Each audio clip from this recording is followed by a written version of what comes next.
Hi అండి, అందరికీ praise lord. అందరూ బాగున్నారా? నేనైతే దేవుని కృపల్లో బాగున్నాను.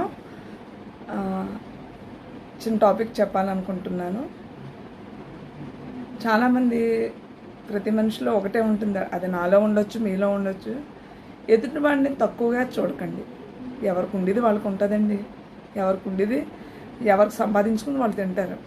కానీ ప్రతి ఒక్కరిలో ఉన్న ఆ చూపు ఏంటంటే ఈ కళ్ళండి. ఈ కళ్ళు ఉన్నాయి చూసారా? ఎదుటివాడిని తక్కువ చేసి మాట్లాడడం, తక్కువగా చూడడం అనేది కరెక్ట్ కాదు. మనం ఏది విత్తుతామో అదే పంటకు వస్తామండి. మంచిగా మాట్లాడితే మంచిగానే విత్తుతాము, చెడ్డగా మాట్లాడితే చెడ్డగానే. సో ఏంటంటే ప్రతి ఒక్కరు అనుకుంటారు, ఇప్పుడు నా మాట అంటే కొంచెం హార్ష్గా ఉంటుంది. అంటే డ్యూటీని బట్టి నేను మాట్లాడుతున్నాను.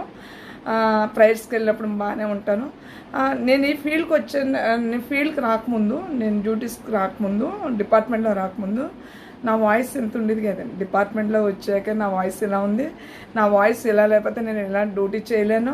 సో సాఫ్ట్గా ఉన్నామనుకోండి డిపార్ట్మెంట్లో పని చేయలేము. సో ఏంటంటే అది కొంచెం హార్ష్గా ఉంటుంది. చాలామంది తప్పుగా అనుకుంటారు. సో వాళ్ళ మెంటాలిటీ అనుకోండి. నేనేంటో నా ప్రభువుకి తెలుసు అండి. నా మనసులో ప్రతి ఆలోచన కూడా ఆయనకు తెలుసు. సో మీకు చెప్పే అంత మనిషిని కాదు. ఎదుటి వాళ్ళని తక్కువగా చేసి చూడకండి. అందరికీ బాయ్ అండి. అందరికీ ప్రైజ్ లార్డ్.